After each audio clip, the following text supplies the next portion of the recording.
I am most delighted to have you all on the show this morning. In just about 5 minutes, I'll be reading to you major stories from 5 different Nigerian newspapers. And once I'm done, I will hand over to the studio for a full panel discussion. My name is Theo Joseph.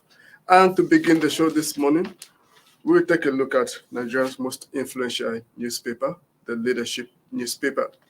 On the Leadership news this morning, the lead story said December 31 deadline, security forces have 25 days to rout bandits, terrorists. Military yet to arrest 19 wanted terrorists. We have killed 2 in airstrikes, says DHQ. NAV jets kill 7 Zamfara bandits in Kaduna villages. That is the report we have on the front page of Leadership this morning. But of course, you can hop on to our website, www.leadership.ng, and find even more stories. Now we take a look at The Nation.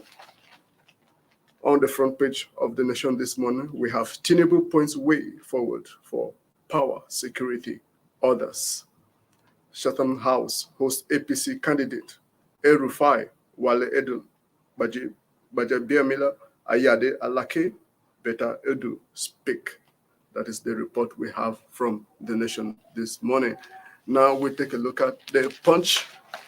The lead story on the Punch this morning says Naira depreciation adds 9 trillion Naira to foreign debt burden as local currency weakens by 53%. External debt rises by 288%. Nigeria needs strong, productive economy, says economists. That is the report we have from the Punch. Let's move briskly now to THISDAY. And on this day, the lead story says May 29, 2023 handover date is sacrosanct. Buhari assures Nigerians. FG hits opposition for downplaying president's achievements, describes Atiku as worst offender. We've created 16,648 jobs in 2022, says Water Resources Minister. That's what we'll be taking from this day.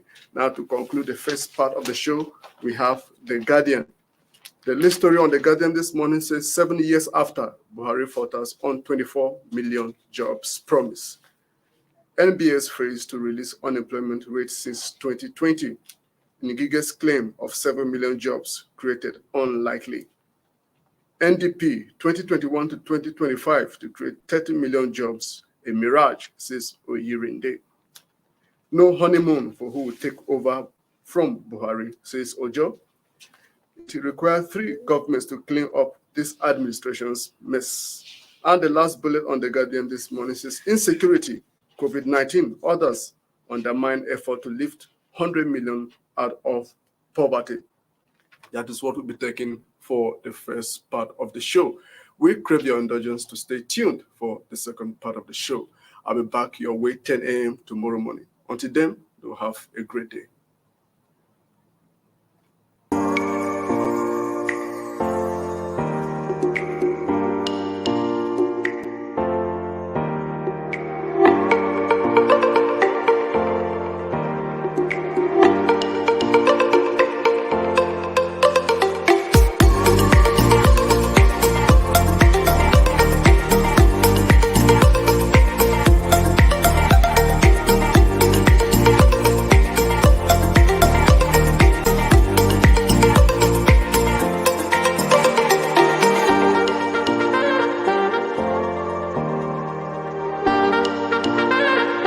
For sponsorship and advert placements, please contact 080-3688-6158. Last Word Leadership Podcast Studio. You have the last word.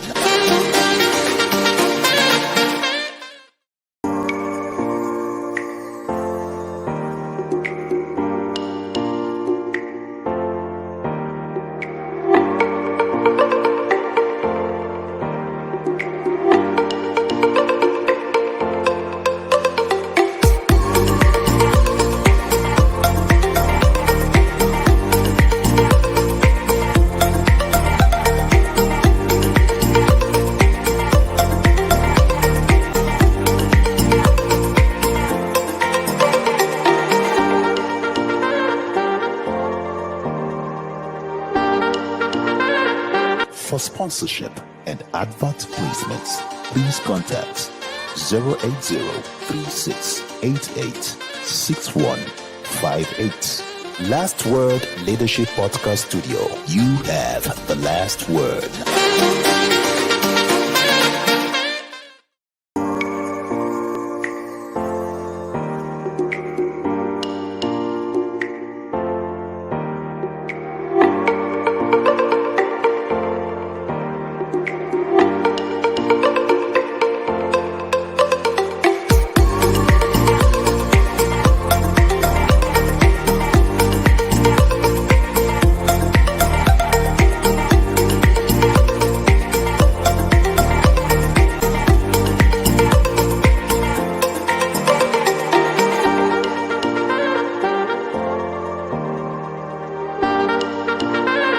For sponsorship and advert placements, please contact 080-3688-6158. Last Word Leadership Podcast Studio. You have the last word.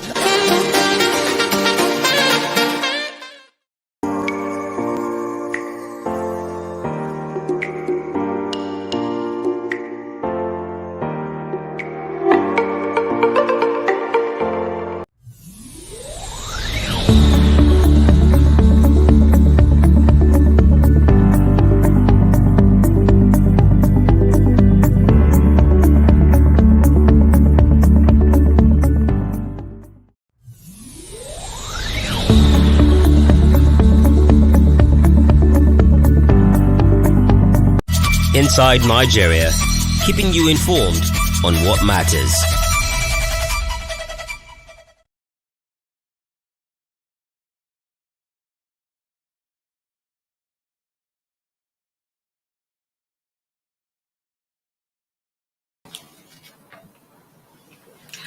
Yes, welcome to the breakfast segment of Inside Nigeria. The program is reaching you on Leadership Television. My name is Winnie Fodugweba, and with me in the studio is public affairs analyst Samuela Musa. Samuela Musa has been away for quite some time, and it's such a pleasure to have you back on the program. Yeah, thank you for having me. Good morning, viewers. Thank you so much. Yeah, we are going to be discussing, reviewing newspaper headlines on today, Tuesday, December 6th, 2022. And of course, we are starting off with Nigeria's most influential newspaper, Leadership. Leadership is saying December 31st deadline. Security forces have 25 days to rout bandits, terrorists. December 31 deadline. Security forces have 25 days to rout bandits, terrorists. Military jets yet to arrest 19 wanted terrorists. We have key 2 in airstrikes, defense headquarters.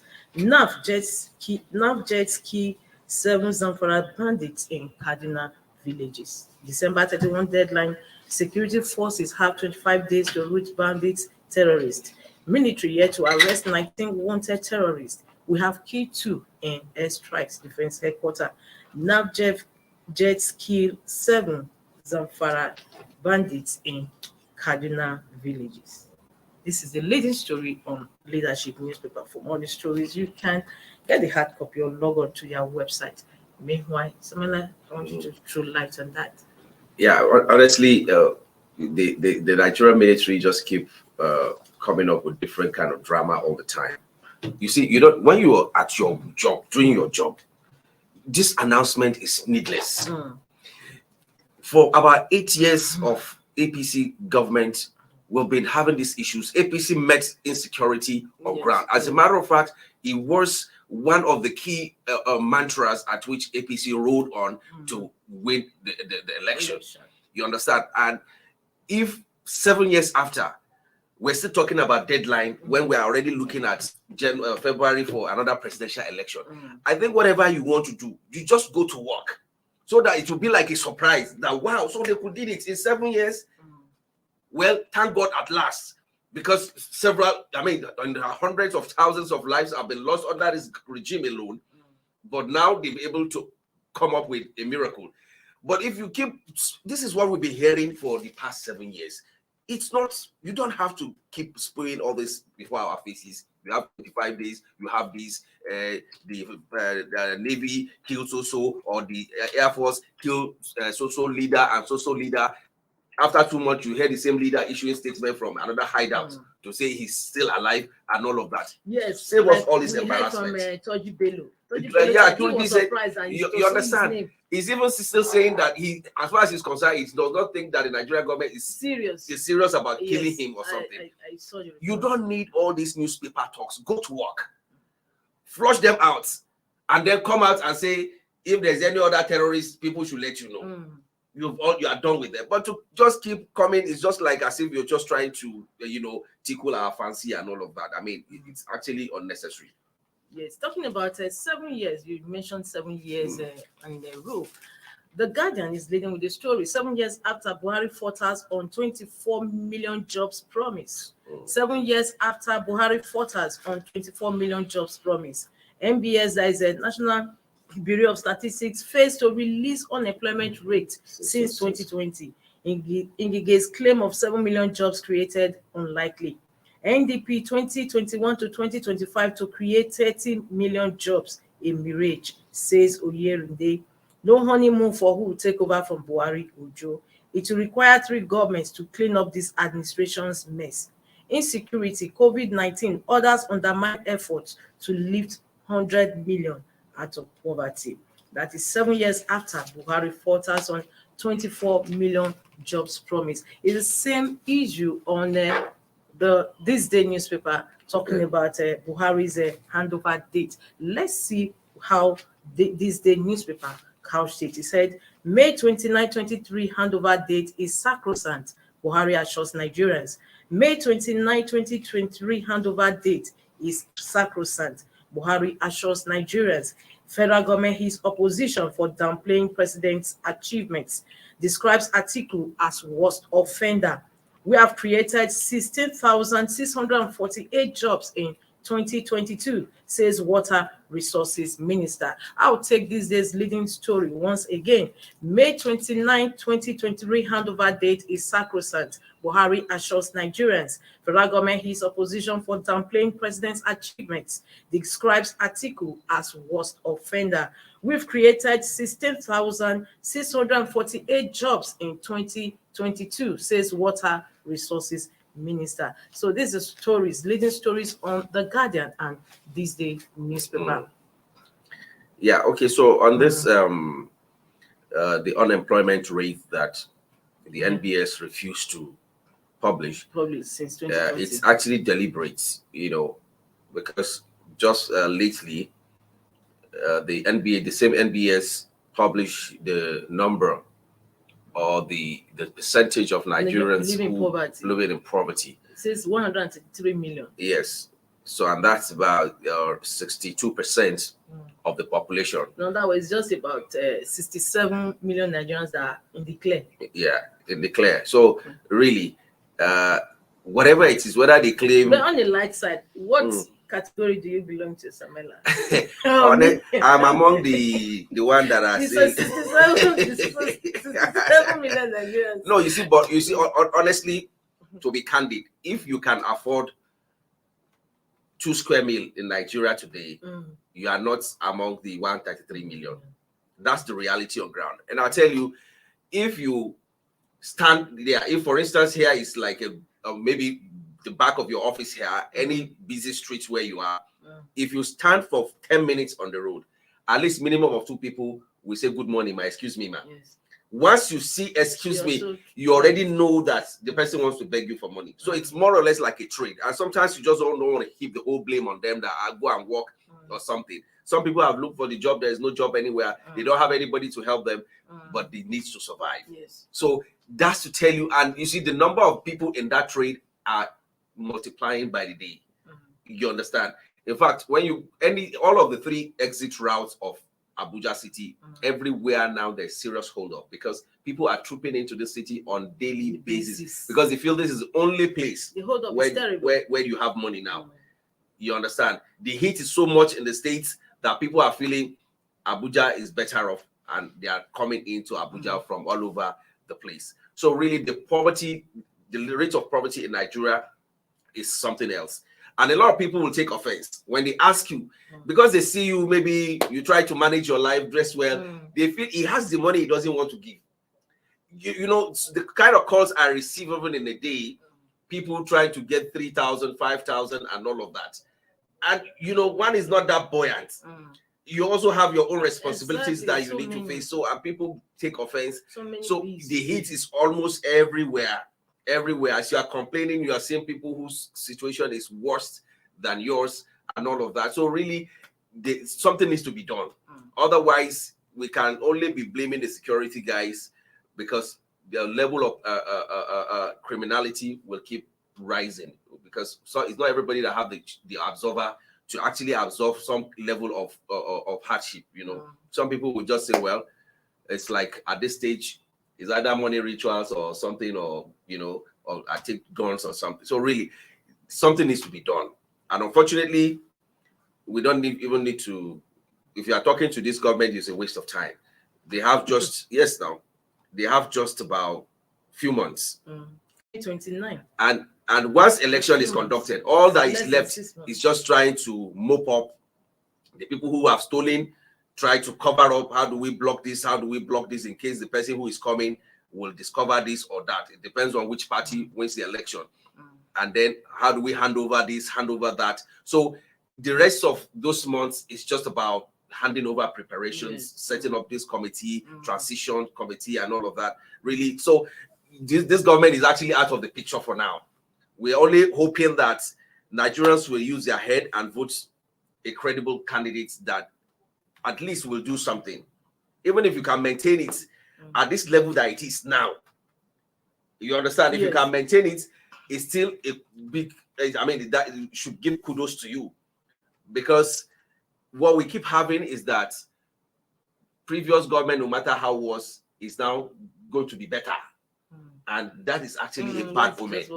We are just keep referring back to, even in social government, it wasn't this bad. The last government, it wasn't this bad. The last government, for how long do we keep saying the last government? Really, we just need somebody, let it even be maintained so that it doesn't go higher than this, because anything higher than this country is going to go in blazes one day, because the heat is too much.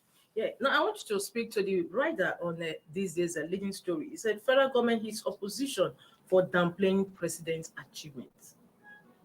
That federal government blames opposition. Yes, hits at opposition for downplaying president's achievements. Yeah, you see, they need to be very clear about this kind of statement. I said this somewhere when Lai Mohammed was saying stuffs about they're going to be clamping down on people who, say stuffs that are anti, maybe divisive speeches or hate speeches and all of that. And I say, look, this is an electioneering period. This is a period for campaigns. Maybe they need to come out in clear terms and write it somewhere to say, these are what we meant. These are the things that you shouldn't say. Because if I'm contesting in opposition, are you saying I should not criticize your government? It's not done anywhere in the world. So it now depends on what you term as, trying to heap the blame on this present government or this present president. Once you present yourself for public office, you should be open to all manner of criticisms. You understand? Yes. Your private life doesn't seem to be yours anymore.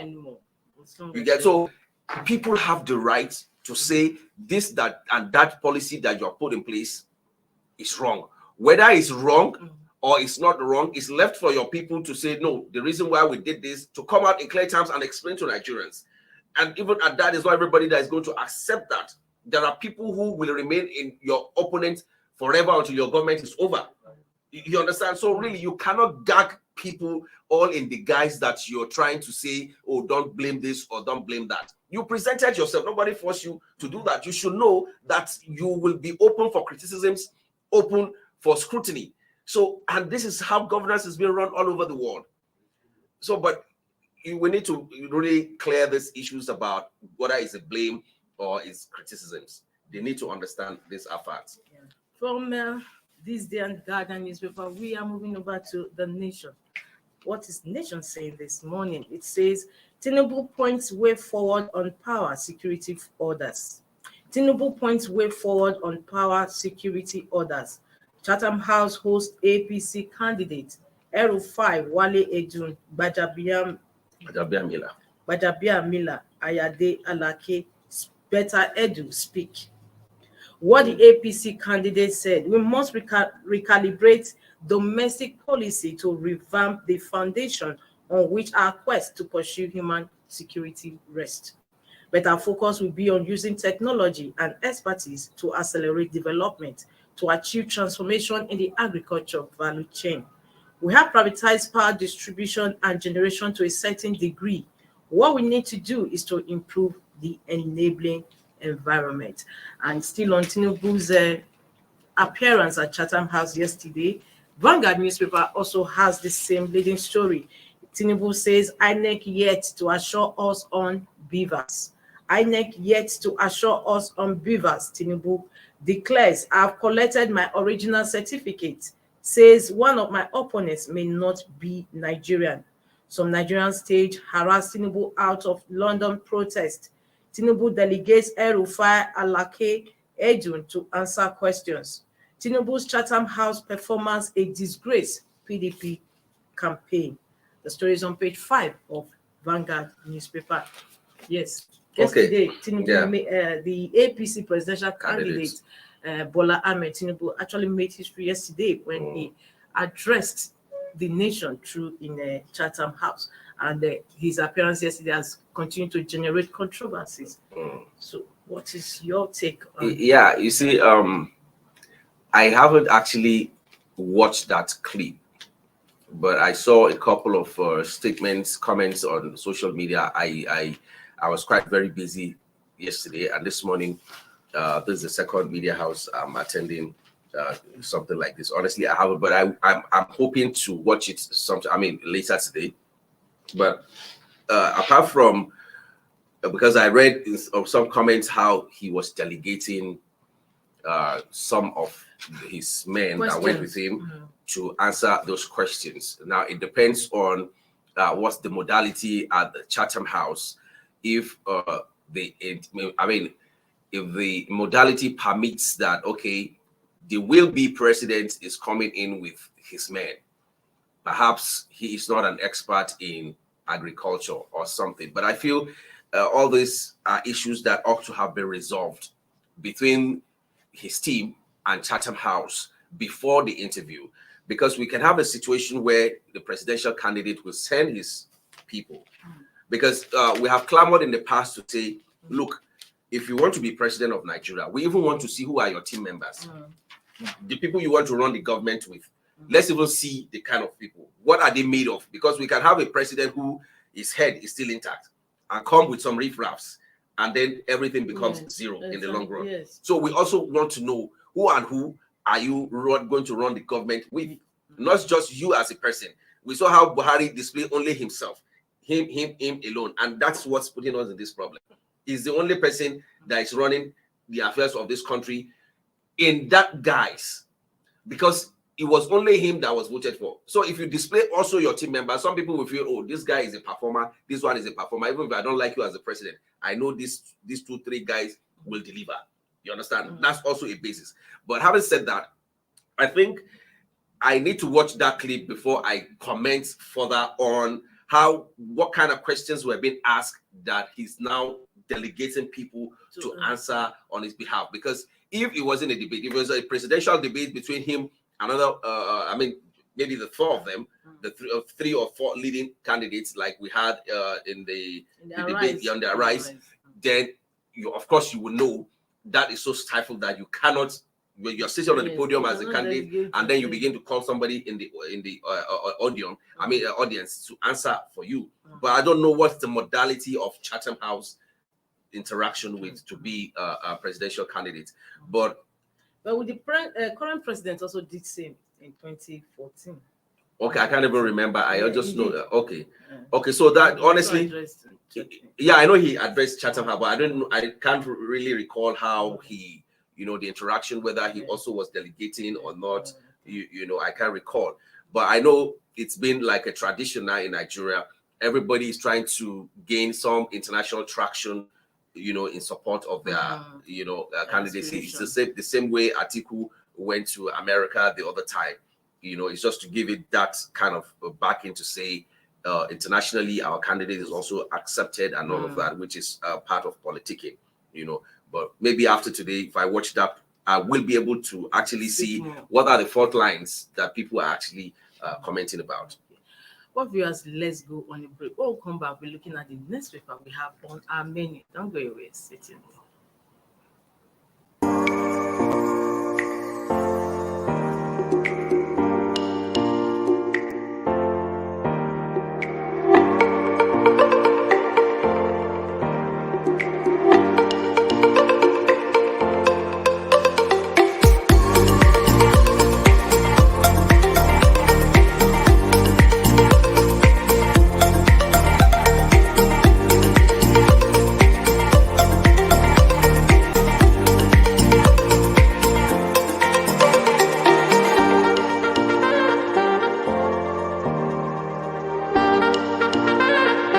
For sponsorship and advert placements, please contact 080-3688-6158. Last Word Leadership Podcast Studio. You have the last word.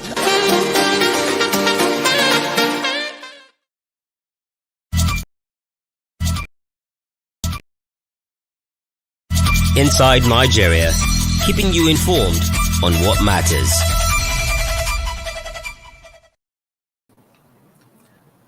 Welcome back. In case you're just joining us, the program is Inside Nigeria on Leadership Television. With me in the studio is Samaila Musa, who's a public affairs analyst. Samaila, thank you once again. Thank you for your presence. And my name is Winifred Ubebo. We are looking at the next paper we have on our menu, and that is The Punch. The Punch says Naira depreciation adds 9 trillion Naira to foreign debt burden. Naira depreciation adds 9 trillion Naira to foreign debt burden. As local currency weakens by 53%, external debt rises by 288%. Nigeria needs strong, productive economy, say economists. Yeah, you see, before you start, Samaila, the Nigerians were of the opinion, Nigerians who lauded the Naira redesign, were of the opinion that redesigning the Naira will actually bring down the exchange rate of the of foreign currencies. But what are we having here? That's the point. So they're just speculations. You can keep speculating and speculating. Everybody will speculate on what he thinks is going to make the Naira to gain and all of that. But you see, the problem I have is I thought we have economists in the country who can write for the world. They can write on anything, on how to, and yet, because I know the CBN have catalog of consultants that are getting paid. These are professors of economics and all of that. And still yet we're having all these issues. Because all the time, some of the policies, our CBN governors are also yes, because most times, most of these policies are like just trying to test the waters. Let's try this. Because sometimes you see a policy coming out and quickly they reverse it.